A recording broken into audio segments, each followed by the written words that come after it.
কিয়াং জাতি, যাদের আবাসস্থল মূলত মায়ানমার, চীন ও থাইল্যান্ডের বিভিন্ন পার্বত্য অঞ্চলে। তাদের সংস্কৃতি ও ঐতিহ্যে বহুমাত্রিক রঙের ছোঁয়া পাওয়া যায়। এই জাতির এক বিশেষ সাংস্কৃতিক ঐতিহ্য হল তাদের তলোয়ার নৃত্য।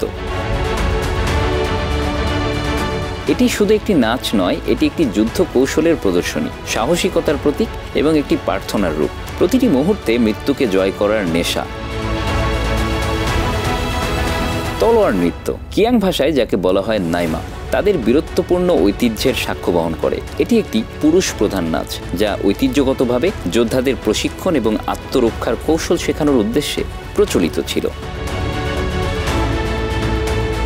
কালের বিবর্তনে এটি আজকাল স্থানীয় উৎসব, বিবাহ এবং ধর্মীয় অনুষ্ঠানগুলোতে আনন্দ এবং গৌরবের প্রতীক হিসেবে পরিবেশিত হয়।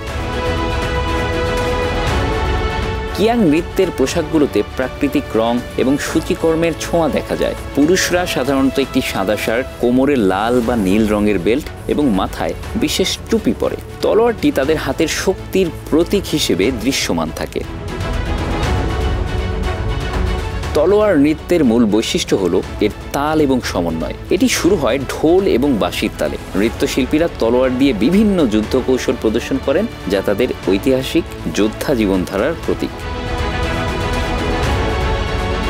এই নাচের প্রতিটি ধাপে একটি বিশেষ অর্থ রয়েছে। প্রথম ধাপে তারা প্রস্তুতির প্রতীক হিসেবে মাটির দিকে তলোয়ার রাখেন। পরবর্তী ধাপে তারা তলোয়ার হাতে বিভিন্ন শারীরিক কৌশল প্রদর্শন করেন, যা শক্তি এবং সাহসিকতার প্রতীক।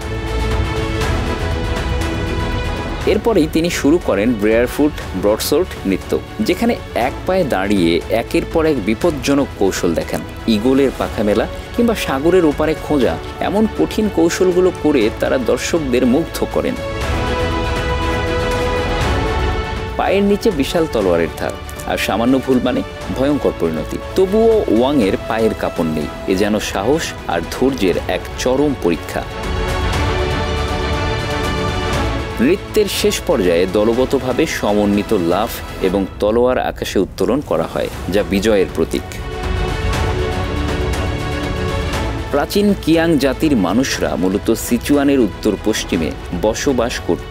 তখন শত্রুর আক্রমণ ঠেকাতে তারা শহরের প্রবেশ মুখে বিশাল তলোয়ার বসিয়ে তার উপরেই নৃত্য করত।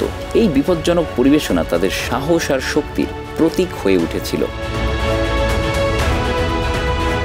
Bangla affairs news desk.